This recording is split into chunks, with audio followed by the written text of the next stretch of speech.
Continuing education knows that at the end, students want to graduate, and we can help them do that because we take the time to really listen to their needs and we understand all the different options that are available across the campus for them. We don't take a cookie cutter approach. We realize each student comes with their own story. So whether it's a part-time student looking to complete a degree program or someone just looking for online courses, we're there to connect them to the resources of the university.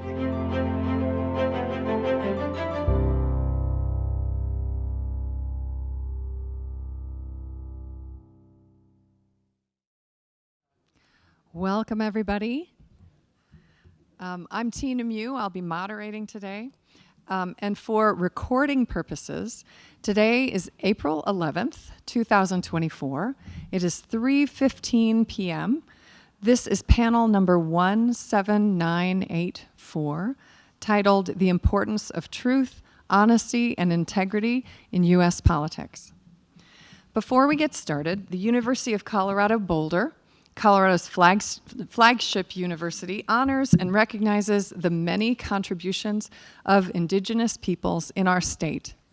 CU Boulder acknowledges that it is located on the traditional territories and ancestral homelands of the Cheyenne, Arapaho, Ute, and many other Native American nations. Their forced removal from these territories has caused devastating and lasting impacts. While the University of Colorado Boulder can never undo or rectify the devastation wrought on Indigenous peoples, we commit to improving and enhancing engagement with Indigenous peoples and issues locally and globally.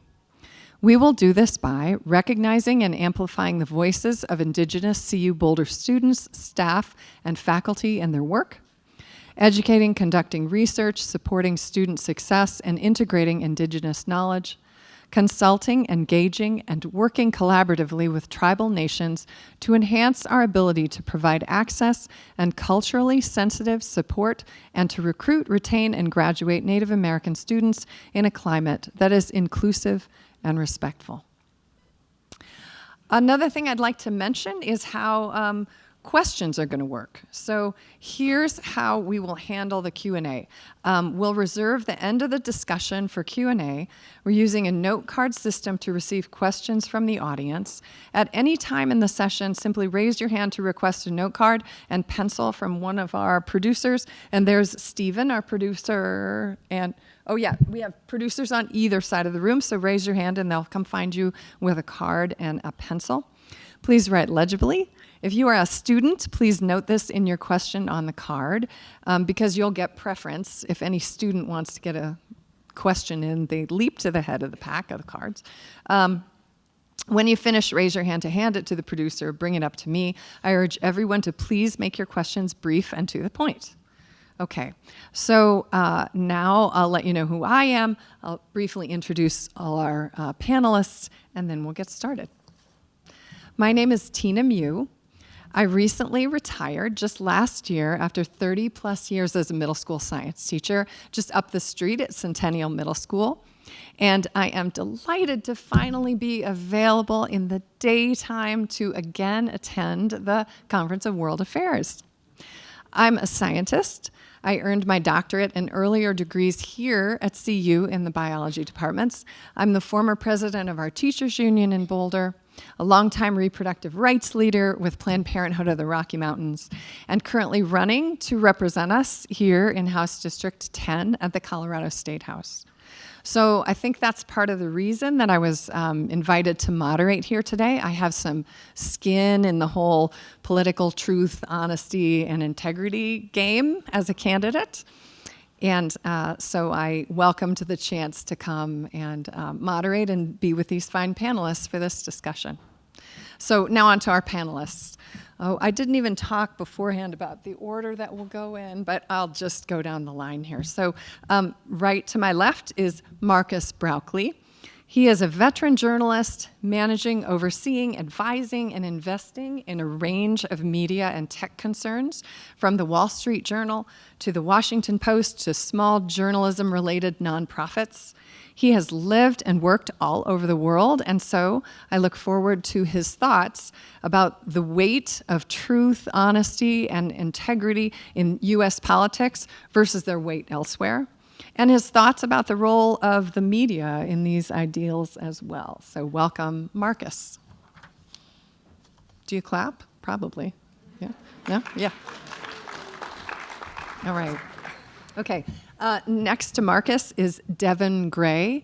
Devin is the president of Ending Poverty in California, also known as EPIC, originally formed under Stockton Mayor Michael Tubbs. And as you've read, probably in your program, if you looked it up, Devin also has varied experiences as a policy advisor around gun safety and criminal justice reform. I listened to Devin's testimony before the California Assembly, their budget committee, about reforming benefit systems for people living in poverty, and I hope we'll hear more about truth, honesty, and integrity as applied to the narratives and politics of poverty. So welcome, Devin.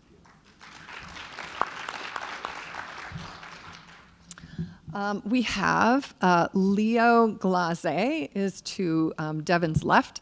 He is a fellow middle school teacher, so we have a bunch of experiences in common, I'll tell you. He has degrees in history and political science from ASU. He coaches middle school boys and girls basketball and founded a nonprofit called Warm Hearts to provide services for people experiencing homelessness in the LA area. I recommend this really fun podcast I listened to in preparation. It's called All of the Above, and specifically the Teaching History as the World Burns episode, starring Leo, where he talks about teaching critical history as an unapologetic Black educator. So I look forward, Leo, to hearing your take on political truth, honesty, and integrity historically and in the context of your educational equity and curriculum work. So welcome, Leo. And then we are proud and happy that our own representative, Manny Rutinel, who is, he represents, what do we have? Adams County at the State House.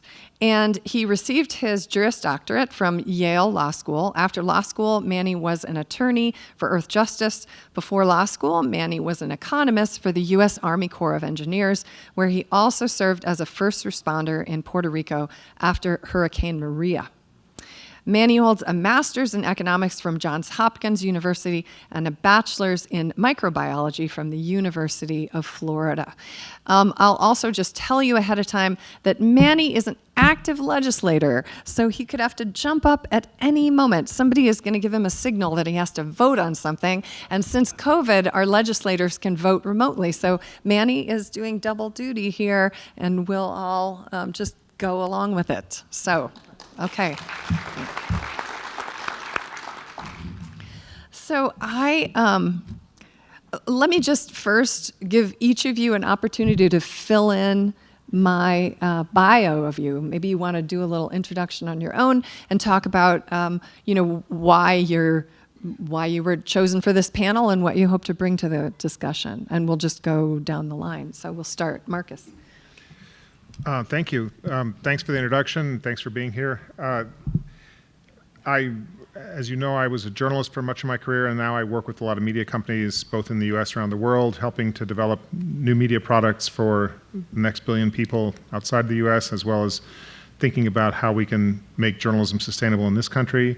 In the last year and a half, I've been very engaged in a lot of projects around misinformation and disinformation, trying to think through how we can what steps we can take to ensure that misinformation, disinformation don't derail democratic processes, but also don't disrupt business and don't create problems more broadly for society. So I'm guessing that may be why they put me on this panel. Thank you. Hi, everyone. Devin Gray, lead an organization called End Poverty in California. So much of what we think about is, at least in the policy realm, which is, I guess, somewhat distinct from the political realm, though I think they're really two sides of the same coin, is how the stories that we tell, the truth that we believe to be true, often leads to policy outcomes that reinforce that truth, right? And this is sort of what Tina was talking about with the access to benefits and the challenges that we face there. For example, we have been told, we sort of accepted a truth around the welfare queen tropes, the bootstraps mythology around poverty, that anyone can pick themselves up in America and find their way to economic success. the truth that we've internalized and been told that people are living in poverty because of individual moral failings. You're lazy, you're addicted to drugs, you're morally corrupt, whatever it might be. All rather than what I think many of us sort of fundamentally recognize if you've spent time in poverty or proximate to poverty, which is that people are living without because of structural challenges and structural problems. But the problem, of course, is that these bad narratives, these bad tropes aren't just offensive to us or to our souls or to our beings. The problem is that they lead to a corrosive politics, and they also lead to policy decisions that ultimately reinforce them. And when we're talking about public benefits, one of the main instances that we see this manifest is in a welfare state that operates from a presumption of distrust, because we've been told that people seeking help from the government are inherently distrustful or are scammers until proven otherwise. And then we, in turn, create barriers to access that ultimately make it harder for people to get money, ultimately. Obviously, this conversation is much more than just sort of particular niche policy interests, which I think we all care about the safety net, but it's much broader. It's like, how are we seeing truth and honesty and integrity play into the way that our politics are devised? And I sort of just want to caution folks that I think because we're in a moment where it seems particularly corrosive because of certain candidates or because of the media ecosystem that we live in, or because it seems like education is being made harder to execute, which I know, Leo, you can talk about, and obviously Tina, you can as well. I would be wary I would caution people to resist the idea that there was some halcyon day of a politics where integrity really did rule the day. I think we've always been combating against a corrosiveness in our politics and attempts by people throughout American history to prey on our worst instincts and divide people. So I think it's not to say that we shouldn't acknowledge the particularities of the moment that we're in and the unique challenges that we have in a rapidly evolving media ecosystem. But we also shouldn't be deterred by thinking that things are worse now than they've always been, because I think that can sometimes paralyze us to take action that is quite tangible. So I'm excited for the conversation, for what everyone else has to say. So thanks. Totally agree with what Devin said. A part of me being here as a historian is really trying to root this conversation in the history of this country. And when it comes to truth and honesty and integrity in politics, like that is something that has never been the case in this country. And we can take that back to the first legislative body, which was the House of Burgesses in Virginia, in which they willingly told lies about, the merits or the incompatibility of them with Native Americans. And so these are things that we have been fighting, against, since people came to this continent. And that goes all the way through 1824 and 1828 with Andrew Jackson and John Quincy Adams, with them willingly sharing lies and spreading lies about each other during their elections, and continues to go through with different, newspapers that were actually on either politician's side that would willingly produce these sorts of lies and things of that nature. And so like Devin said, I think it's really important for us to understand that there is a rooted history in this, and that what we're seeing today is not unprecedented. It is, a part of American discourse, and it is up to us as, the people of the United States to, hold politicians accountable for their actions or words or lack thereof. A part of my job that I do inside of my classroom is trying to help my students find ways to, access good quality information. And it's not about me giving them sources and telling them that these sources are the truth right here and listen to these, but it's about giving them the tools to go out there and try to find those answers for themselves. We have all been at some point in time in our lives misled or made to believe something that wasn't true, or we believe something that we read in the newspaper or on the internet. And so it happens, but hopefully with us gaining these sorts of skills, we can try to make sure that those things don't happen, as frequently as they may have happened before. And when they do happen, it's up to us to make those corrections, right those wrongs, and then also, ultimately hold people accountable for their actions and for their words. Yeah, so I'm in politics. And so that means that I'm in the business of narratives, talking points, truths, half-truths, and bold-faced lies. That's what it's all about. I'm actually super fascinated about the history of integrity and honesty in this context because, I'm sort of only existing in it and visible. It's very salient to me, the modern day. We've got technologies that sort of enable folks to elevate dishonest information at a rate that perhaps to me feels unprecedented. And we've got folks on the other side that are able to fact check and do so at an unprecedented rate as well. And so I'm really interested in this topic because I think that to be able to make progress, we need to be able to understand information appropriately, speak about the same facts, negotiate based on those facts. But I do think that there are systems at play right now and incentives at play right now that I think are unprecedented and dangerous. Great. Thanks, everybody. So while we were backstage in the green room getting ready, Manny, you weren't with us, so you're just going to have to wing it. But I told everybody I have this question that will maybe get us kicked off. And then they started talking about the question, and I said, be quiet, everybody. Save it for the panel. But we'll see. We'll see what happens. Okay. So I've been thinking about these words in the title of our presentation, and especially about truth. So honesty and integrity are more easily understood, I think, because they're more internal. So a person knows when they're being honest, and a person knows when they're acting with integrity. But truth seems different. So to what extent is truth even an accurate word to use, given the pervasiveness of bias? And can there be truth in American politics? So I'll just throw that out, and whoever would like to start can start. Okay, Manny. I think that's an excellent question. Okay, good. And I think what becomes really clear when you're discussing with colleagues that have different viewpoints is that they clearly have different lives and they have experienced different information throughout their life. And on top of that, they have different values. And so what's true to them about what's right for the world is different, necessarily so, than what's true for me. And the reason for that is clear. It's just we are a product of what we are exposed to, of our environment, our predispositions.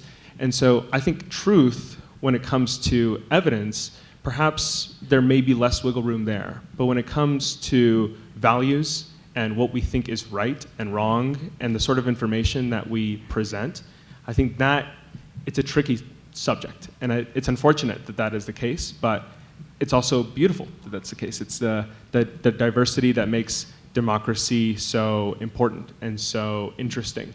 And so I'm excited to continue that dialogue with my colleagues on a day-to-day basis just to figure out what's their truth. I can jump in. I think truth in politics feels very malleable, right? Like truth is sort of in the eye of the beholder. Truth, whatever becomes the predominant, prevailing narrative is sort of based off of majority rule in some ways. I think what gets very pernicious about the fact that we have different truths is when it manifests in what we believe to be true about other people, right? And like that's when we talk about narratives. It's like the truth that one accepts about immigrants or women or people of color or people living in poverty or trans people. All of these things, people assume that their truth is accurate because it's theirs. But it's a problem when we're ascribing truth to other people because we then make policy decisions that conform to that truth. And I think that's where it can be extremely dangerous.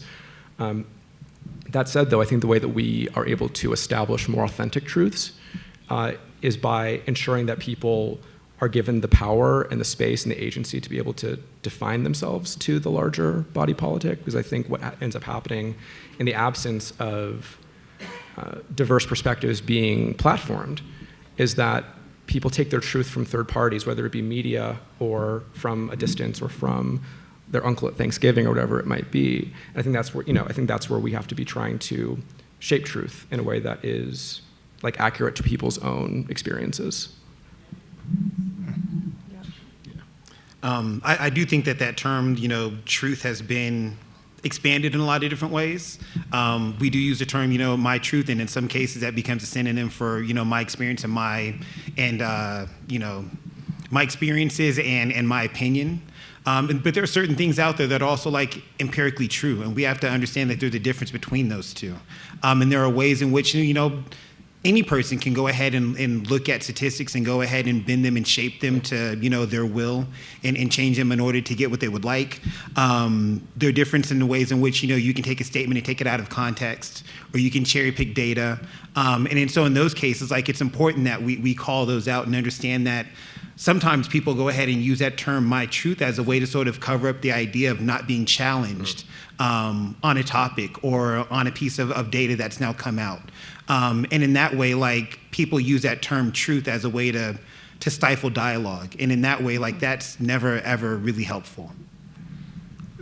I think what Leo said is exactly right. I think that distinction between what often is a feeling and therefore my truth and an empirical truth or something that gets close to being an empirical truth is a really vital distinction we need to make as a society. It's important in a political conversation or a policy conversation to try to base things as much as possible on what can be ascertained to be factually true. And that's not to say that people don't have different understandings of how things got there or what should be done about those things. I think one of the gravest problems we face in our society today is everybody's operating on different sets of information. Like, let's even get away from the word facts or truth. Everybody has different information because people reside in different little information ecospheres. And because they have different information, they reach different conclusions. And as a society, we have to find a way to get back to where we're basing things on common information and ideally common facts. I will say, because I've heard this criticism as a journalist for a long time, that the old days were not so great. You know, we journalists who grew up in the monopoly newspaper days, it seemed pretty great. We had, you know, big profits and vast expense accounts, and life was pretty good. On the other hand, you know, the people who are the gatekeepers of information, handful of people, mostly white, mostly men, a lot of them went to Ivy League schools. It was a fairly narrow universe of people who made decisions about what were the facts. And, you know, that was probably flawed in its way. The benefit for democracy, in a purely sort of political science abstract way, was everybody had the same information and they were making their decisions on, the decision makers, let's put it that way, were making decisions on the basis of the same set of information. And that there was a certain clarity to that. We, I think as a society, have to figure out how we get back to where we operate off common information or a common set of facts, but that are available to everybody, not just to some people. And the decisions about what to do about it, the conversation, which is to say the politics about what to do about it, is being conducted among everybody and not just among certain people who are gatekeepers.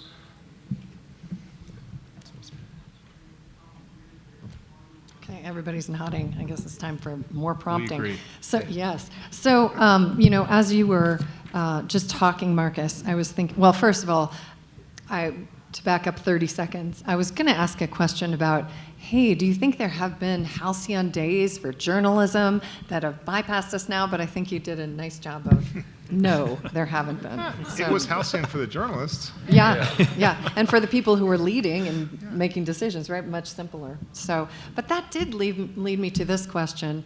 I am a big fan of consensus work. So I have done a lot of work, you know, as president of the union, I've done a lot of work to bring people together.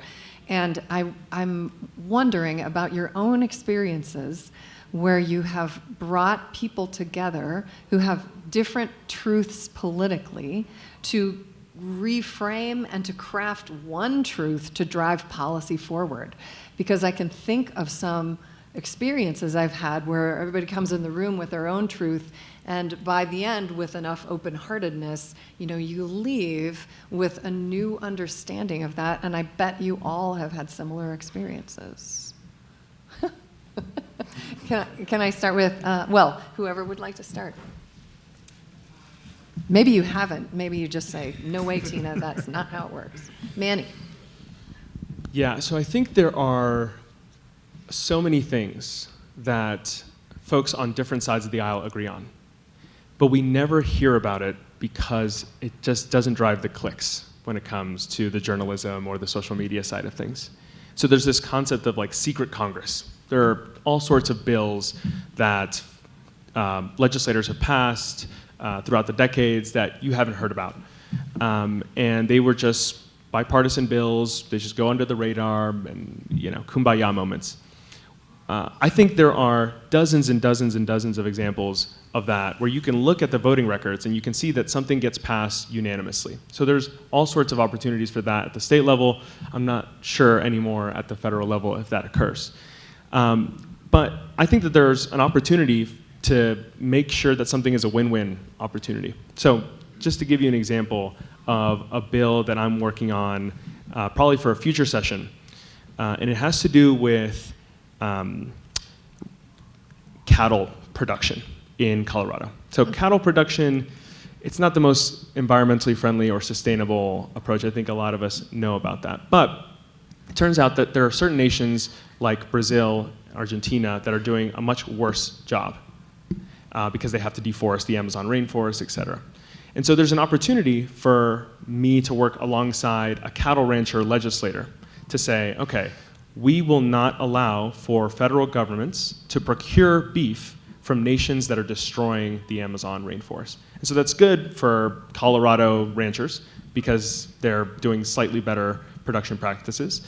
And it's good for the environment because that way we're not incentivizing the production of cattle and beef in geographic context that is particularly destructive. So there's a lot of opportunities like that where there's consensus, at least for the folks that are voting. Now, of course, maybe the Brazilian corporations may not be as favorable, but at least they don't have lobbyists who are aware of this policy yet.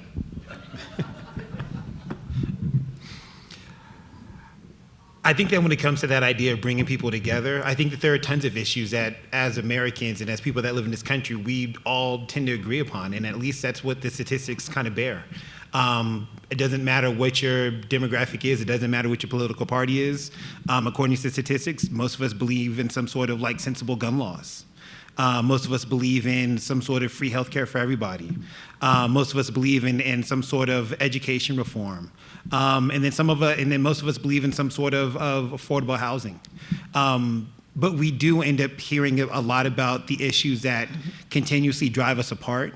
And we never really get to hear about the sorts of issues that unite us across, the political spectrum or whatever, sort of identity that you may have. And it's important that we do begin to kind of concentrate on those and mobilize as people together in order to get some of those basic ones taken care of. And then from there, if we have to go ahead and disagree on, other topics, and that's one thing, but while we are too busy caught up, thinking about all the things that separate us and divide us, we're also missing opportunities for us to come together as people and get things done for the common good of all of us.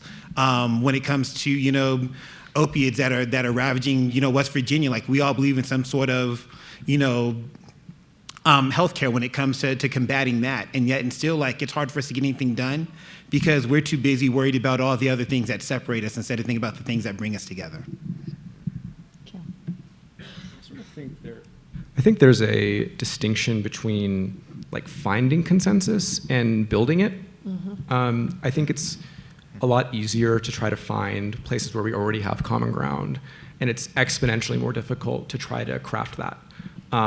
Because people have positions that don't exist in a vacuum, right? Like people have constituencies that they represent. They have differences in political philosophy that aren't easily swayed. And frankly, I'm actually struggling to think of examples in California where we've been able to move people. And maybe that's because we have Democratic supermajorities in both chambers of the legislature. And even then, it's still challenging to get big things done. But it's really, really hard to move people on issues where they go from disagreeing to agreeing.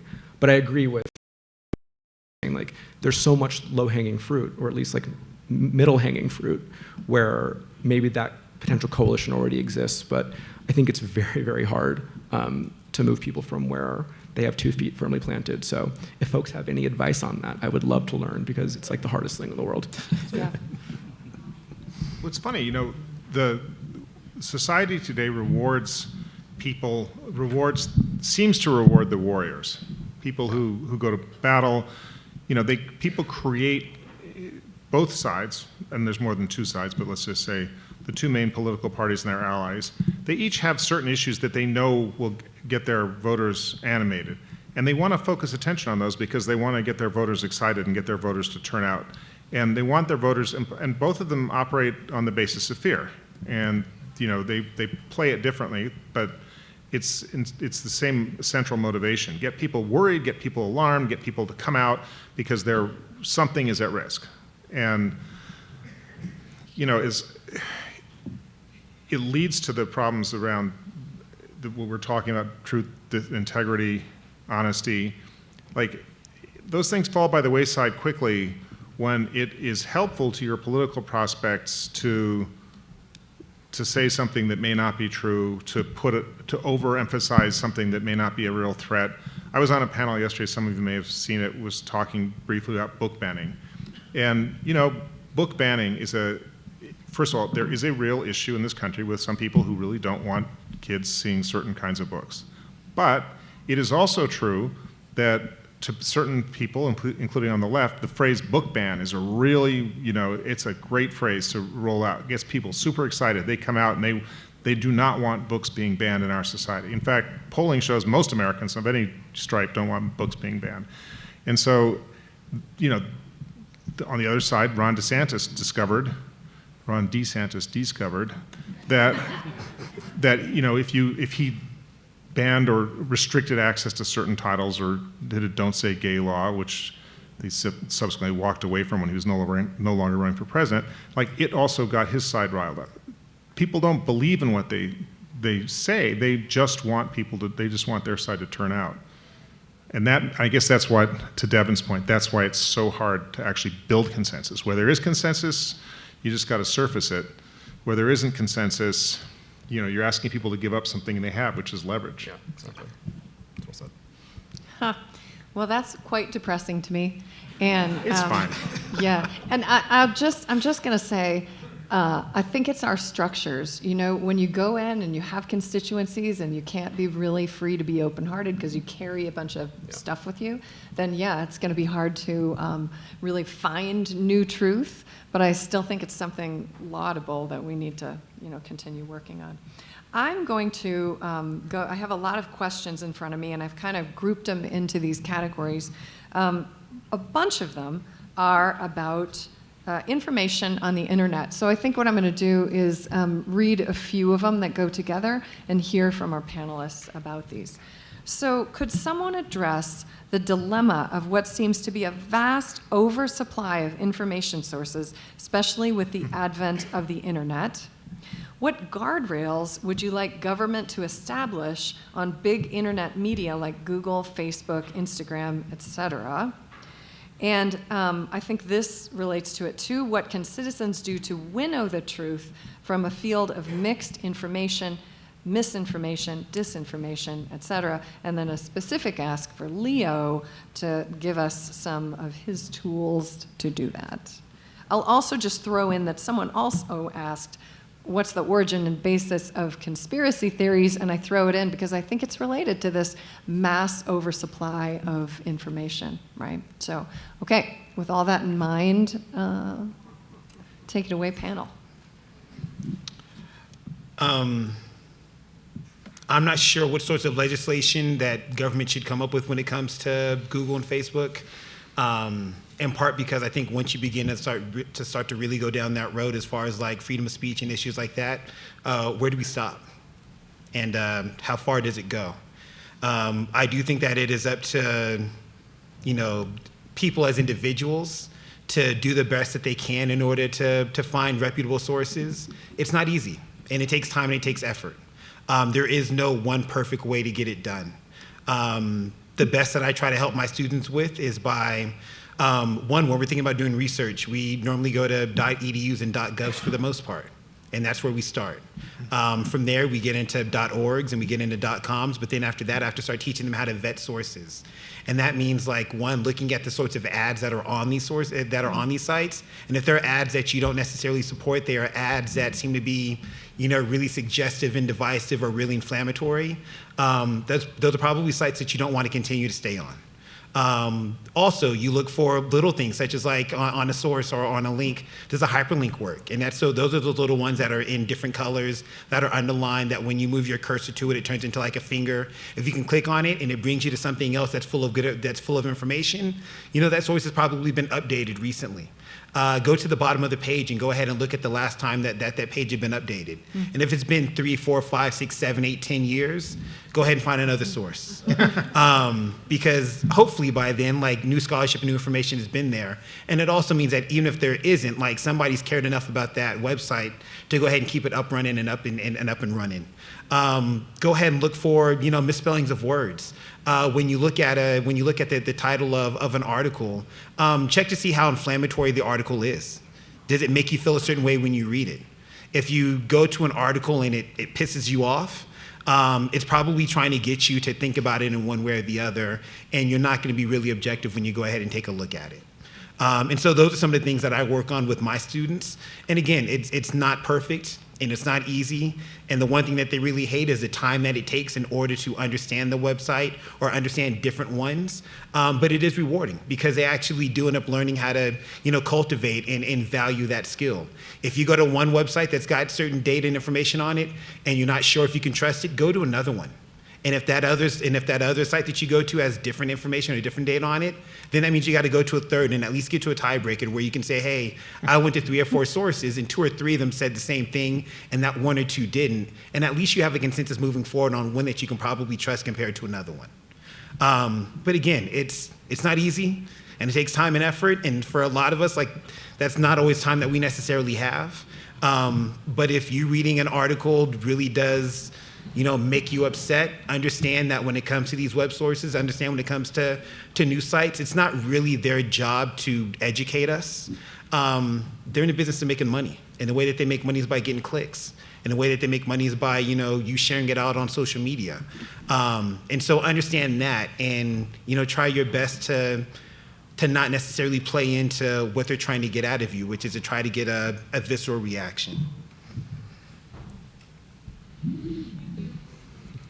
One of the things that I think is so dangerous about the current media ecosystem that we're in is that the content that people are fed is designed to confirm people's pre-existing biases, right? Like the algorithm is meant to press the exact buttons that it knows is going to make you want to keep scrolling on TikTok or on Instagram or whatever it might be. And I don't know if there's a way to legislate that away, but I do think that if there's a way that we can do it, especially maybe if it's targeted towards kids, I think that might be a place where we can find some pre-existing political consensus around that, because I think every faction has an interest in that to some extent. We talk a lot about like third-party fact-checking, and I think that's really good in principle, but I think the problem is that many people don't trust institutions, they don't trust fact-checkers writ large, so it makes it very difficult to actually get to the intended result here, which is trying to achieve like the common ground of truth. But Leo, I appreciate that what you're doing is like building media literacy. Yeah. For kids, right? Like, and I think that is probably the currency that's going to be the most important for the next generation to not be inundated with fake news even more than they already are. But I also think that we can think about this a bit more broadly, which is, you know, what is driving people, and this is getting to the conspiracy question even, what is driving the distrust in the first place? And I think for many folks, feeling like you don't have agency over your life, over your community, if you don't have cultural relevance or cultural power, can often lead to feeling distrustful over institutions because the institutions haven't worked for you or are working for you less than maybe they were earlier on in your life. So I think there's an inverse relationship between power and between distrust as well. So I think to the extent that we can ensure that folks have agency and feel power, whether that be economically, culturally, or societally, I think that's actually maybe the best remedy for the distrust that is so rampant across not just media, but all of our institutions. 2 points. One, if you don't know it, I recommend all of you get to know the News Literacy Project, which is a group out of Washington that develops curricula for secondary school kids around the country to educate them about how to do exactly what Leo was talking about so that they get good information, because I think it is an enormous challenge.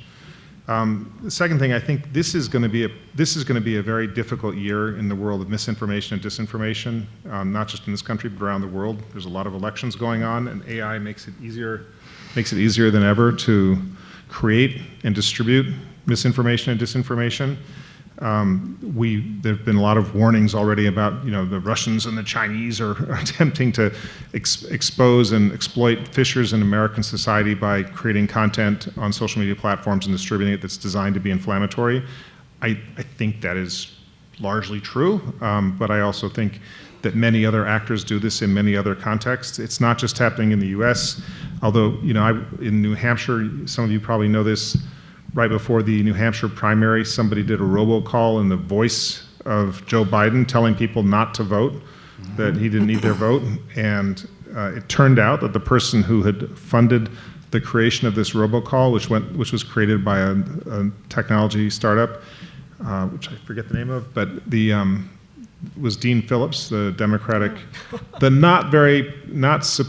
not super popular or successful Democratic challenger to Joe Biden in the election, and heir to he's got a vodka and an ice cream fortune, I think. But anyway, his campaign had created this robocall, and then when his guy was called out for creating the robocall, which is pretty inimical to the principles of democracy, he said, well, I just wanted to show everybody what's possible.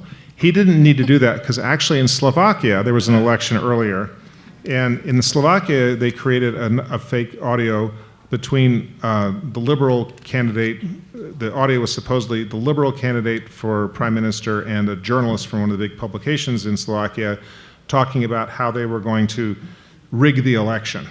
And that came out right before the election, and it caused the election to tip in the direction of the right-wing candidate in Slovakia, who is very much he's thought to be in Russia's camp. I have no idea, I'm not a Slovakia expert, but he's against giving further aid to Ukraine, and his political party has the excellent acronym SMER, or SMER, and the SMER party won because of this piece of synthetic audio that was created right before the election. So AI is going to allow a lot more of this. The good news, so it's not all bad news, is that AI is also a tool that can be used to recognize when something is fake and at scale. So I think it's going to be kind of an arms race between the people who are trying to create content that is designed to manipulate popular opinion and people who are trying to create tools to recognize and show that stuff to people so that we will understand what not to trust. I'm so glad you brought up AI, because I think this is a really unprecedented time when it comes to misinformation on the internet. If you thought the internet was bad at providing misinformation before, you haven't seen anything yet. And audio is just one component. There are now deepfakes of video as well, where it is imperceptible. You can't tell the difference between Joe Biden saying one thing in real life or a deepfake artificial intelligence-induced video of Joe Biden saying something else. And so, in the past, maybe you could look at .gov, .org, all these things, but now you're going to be seeing people saying things that aren't them saying things, and that is terrifying. On the legislative side of things, what we're doing this legislative session on a bill that I'm co-sponsoring is we are putting liability against the producers of deepfake material who don't disclose that something is deepfake. In other words, if you put out a video of Joe Biden saying something that he didn't say, a video, audio, whatever it may be, but you don't disclose that this is artificially intelligently created, you are subject to a lawsuit. Now, this is a tricky area of law, like you mentioned. This is a First Amendment issue, perhaps, and who knows how this will go when it eventually gets challenged in the courts. But it seems like there are reasonable constraints on the First Amendment. You're not just allowed to say anything about anyone. And so this, I think, falls into that category of protecting the public against fraud or things of that nature. But it's a pretty terrifying time, and we're just getting started. Yeah.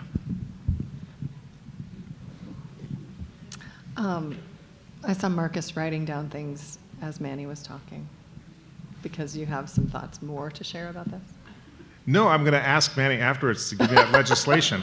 I don't think it's going to. I actually think it's. I'm not a lawyer, but this is the same Supreme Court that decided that it was okay for it. It decided in a plausible way that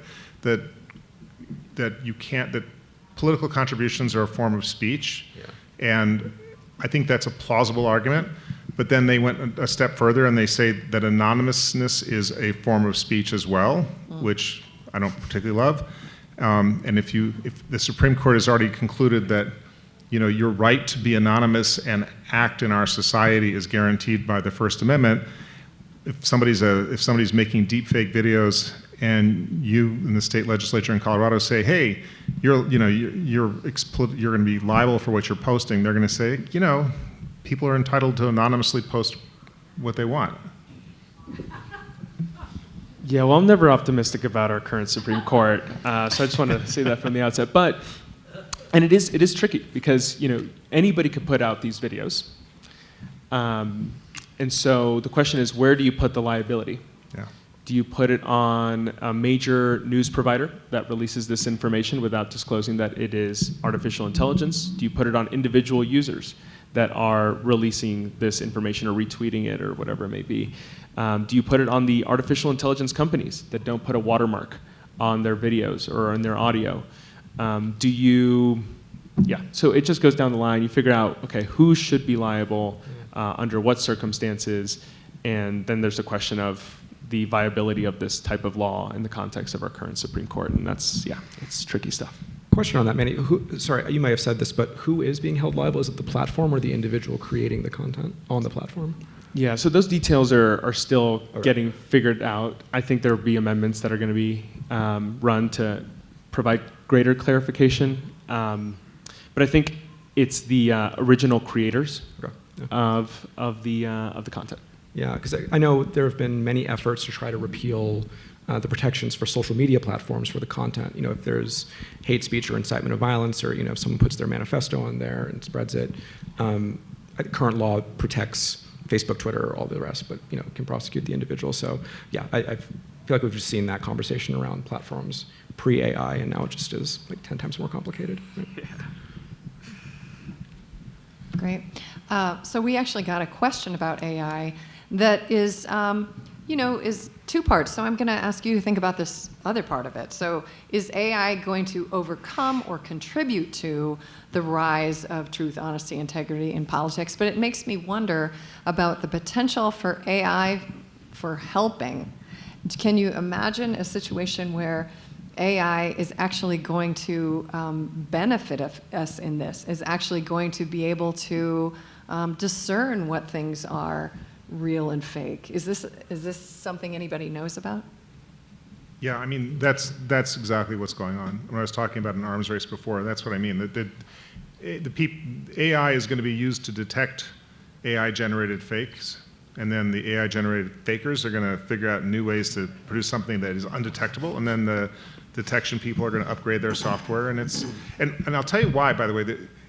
It's not because there's a lot of economic incentive to do what's right by society and politics and civil society. It's because companies are getting really nervous about this stuff. Like, you can fake somebody's voice very easily, as this Joe Biden tape showed.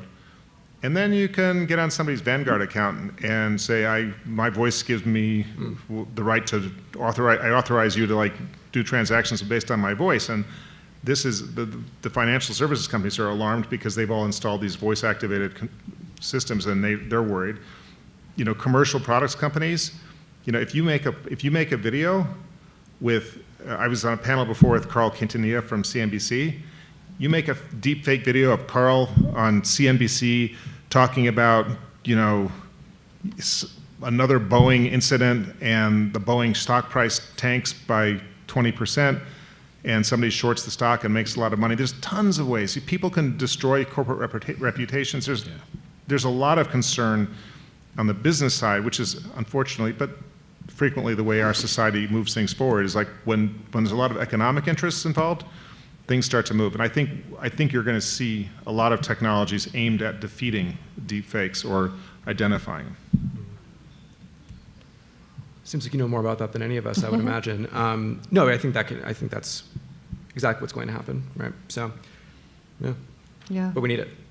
Yeah, we can be hopeful about that. All right, so I'm cognizant of time, but I have another question, maybe this will close it out. Do you have any questions, guys on the sides? No. So producers, no. Okay. So, and this is just what you all think personally, of course. When does campaign exaggeration, so individuals campaigning or initiatives or, ballot measures, things like that, when does exaggeration cross the line of honesty and integrity? And really what I mean by that is it ever enough to say that the ends justify the means? Do the ends justify the means and allow this distortion or people to act without much honesty and integrity if they have a good end in mind? What do you think? It's a great question. So I'm going to give you I'll give you my optimistic take on this. My optimistic take is that in campaigning and under the dome in the legislature, your word means everything. And so if people don't see you as an honest person, they're not going to trust you. They're going to be skeptical of what you think and say. And as a result, you will have, if you exaggerate or if you lie, you will lose political power. So that's the optimistic take. I think it sounds pretty good. The truth is that sometimes it's important, or rather people think it's important, to show who you are and who you stand with by claiming the most intense fact or what appears to be the fact. And sometimes what matters under the dome isn't your word or how honest you are, but how much allegiance you show to a group. And so as a result, people are often incentivized to say the most intense version of whatever it is that you're trying to say. And I don't know how, at this moment, how to create the right systemic mechanisms to encourage honesty and nuance and speaking about topics in the gray. And honestly, it's just above my pay grade. I think we are talking about a lot of different moving parts, systems, technologies that are moving so quickly and encouraging behaviors that are troubling and get us away from nuance and truth-telling in the most extensive ways. And personally, I like to be in that gray, in that nuance. But often, to get your point across, you just need a talking point. And you need to be able to signal to somebody, hey, this is the area that I care about. You also care about this. Here's the talking point that we can both say that is true enough, and it is true, even though it's not talking about what the opposition would like me to say. Yeah, thank you. Do the ends justify the means? Yeah. I'd like to live in a world where they never do, where that if you can go ahead and kind of pull the thread out of a sweater and unravel it to do it for a certain cause, that's not the sort of politics or sort of world that we'd like to live in. I get that like people are going to cherry pick information. And in a lot of cases, when you're doing that to the detriment of other folks, I think that stuff should be called out. The first instance that I think of when I think about this question is, the presidential election of 1988. And that is Michael Dukakis and George Bush. And it was, Dukakis was winning that election, pretty handily, pretty easily. And if y'all can remember what happened in 1988, we get the Willie Horton, crime, in which Willie Horton is a convicted criminal in Massachusetts, and he's off on leave on a furlough program. And while he's out, he rapes and abuses a lady and then stabs her boyfriend. And what George Bush was able to do with that was he was able to go ahead and critique the program based off of an outlier and not the whole entire group. And he's able to kind of run away with the presidency. And therefore, when you look at that one case, it probably changes, the scope and the foreign policy and everything that we've done from that point forward. And what it also did for Democrats is it also, showed that a lot of Democrats now had to show that they were going to be just as tough on crime as Republicans were in order to get elected. And then that gives us, crime bills of 1994, and that gives us school to prison pipelines. That separates, families and homes. That gives us, the war on drugs and, the crack epidemic and all these things that come along with it. And that was all started because, somebody had the ability to pull that one thread and, go ahead and use that and weaponize that against, a group of people. And, many issues that we have today can be kind of stemmed from that one thing. And is it necessarily fair or not? I don't know if I'm up here and I'm qualified enough to say. But again, as a person who studies history, I can look at where we went from 1988 until today and, see all the different, directions that we could have gone in and the possibilities of it. And I think that, one of my biggest things that I try to do as a history educator is not just kind of show what history has done, but also try to get kids and students to, imagine a different future and sort of imagine otherwise. And, thinking about your future should be something that is creative, and it doesn't have to just kind of go lock in step with the way that things are. But in order to change it, we've got to make change. And I think a part of that stands with, holding everybody accountable for their words and their actions and the ways that we weaponize information. Leo, I'm so glad you raised the '88 election. I was going to do the same thing with the Willie Horton ad, actually. And we're still dealing with the consequences, right? Clarence Thomas is still on the Supreme Court because of that election. I sort of to double click on what Manny was saying on the optimistic side around there is sort of a social cost, I think, for elected officials among their peers. Like, worked in the California legislature, and I think the folks who are seen as less credible pay a cost politically. They're less likely to be chairing the big committees. They're less likely to rise up in leadership. You're not seen as a serious actor among policy experts, and that's real. The problem, of course, is what are the stopgaps to have uncredible people who are willing to exaggerate the truth, to getting into office in the first place, right? And I think that has to fall on voters being able to enact a cost electorally for folks who have been demonstrated to take a Machiavellian approach towards campaigning. And I think we are so far from that. And I think it goes back to the differences in truths that we internalize. Like, I think, I'm a partisan. I make no bones about that. I think Matt Gaetz in Congress is a liar. Like, he lies about everything. I'm sure his biggest supporters think he is the most honest politician of all time, right? And I'm sure people, criticize folks on the left for maybe doing the same. And I think that they're really honest because I believe the truth that they are espousing. So I think that's why it's so challenging. And I think that if it's going to be impossible to, maybe not impossible, it's going to be very challenging for voters to be able to enact a penalty against politicians for exaggerating the truth, even in very gross ways, if they're still appealing to the truth that we've internalized because we've bought into our side of the argument, as true as we believe it to be. So I don't really have a solution other than the same kinds of finding some sort of shared common ground on truth generally. I think that's kind of the only way that we can have a politics that is actually constrained by incentives that tell people that there's a cost to pay if you're found lying. What they said. Nothing to add. That was well said by everybody. Yeah, okay. Okay, I think that we have the people are going like this to me, so it's probably more like 8 minutes or 7 minutes now or something like that. So I would just like to give each of our panelists an opportunity to say what hasn't been said and what you thought you might say in a panel about truth, honesty, and integrity in politics. So we'll start on the end with Manny this time. Great. What hasn't been said? I think we've covered a lot of ground here, and I've been really, it's been really wonderful to be on this panel with all of you.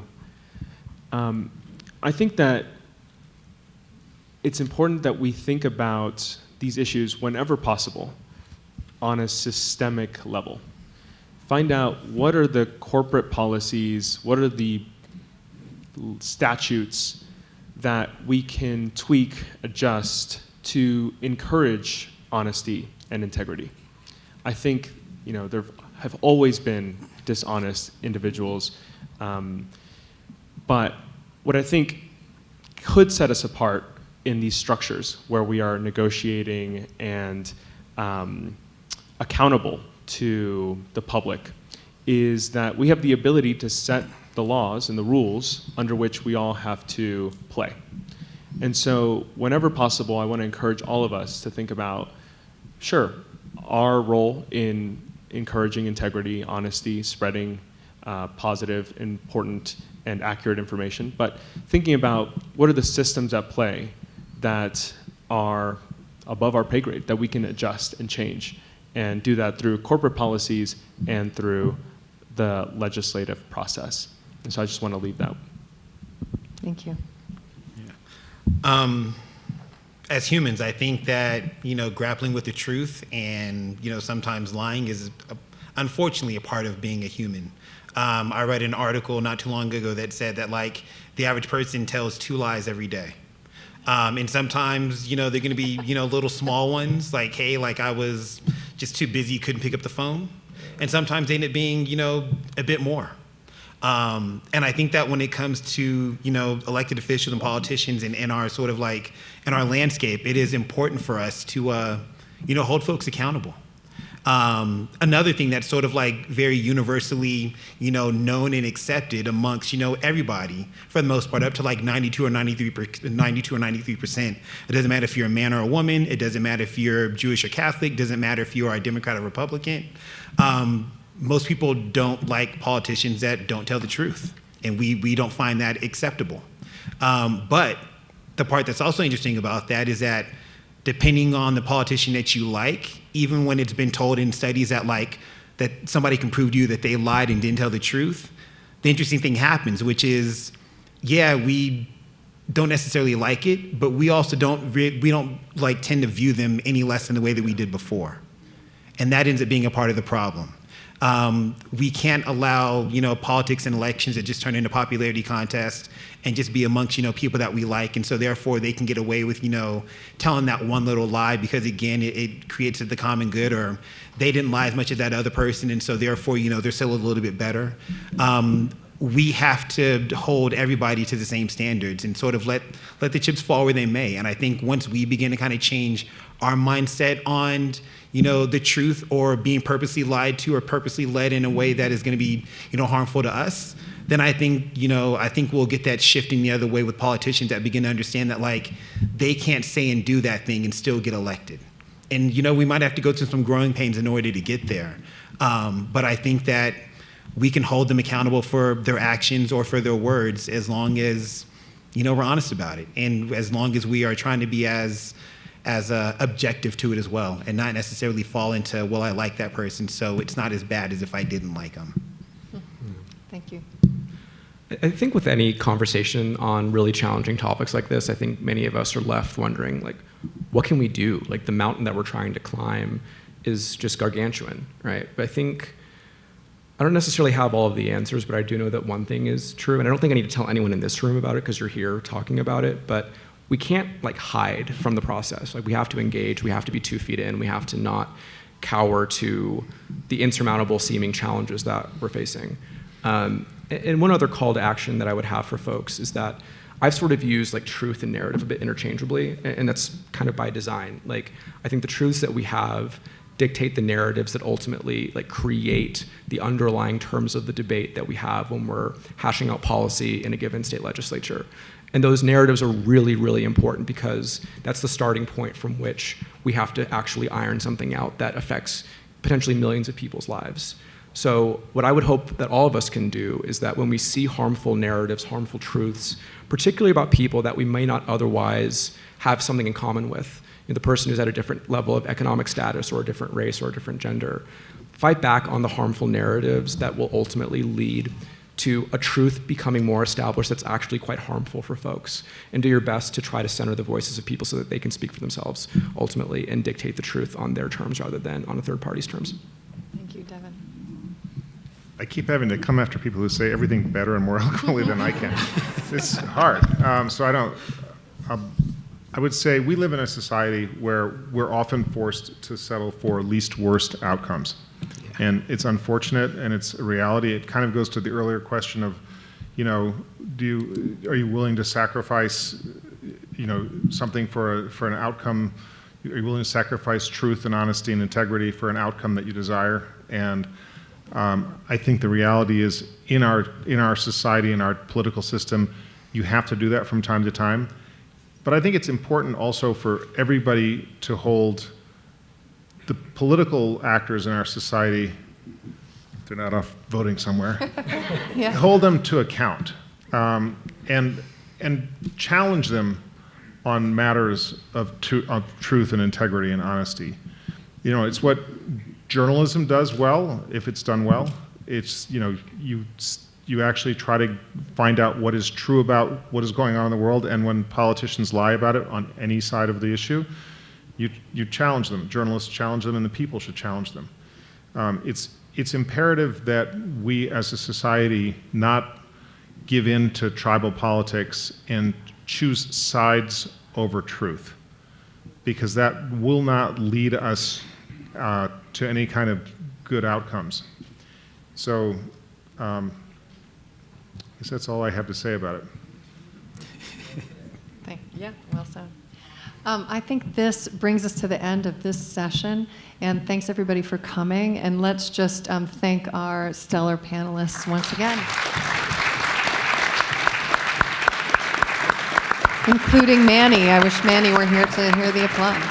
It's just in the corner over there. So, okay, thanks everybody for coming, and enjoy the rest of the conference.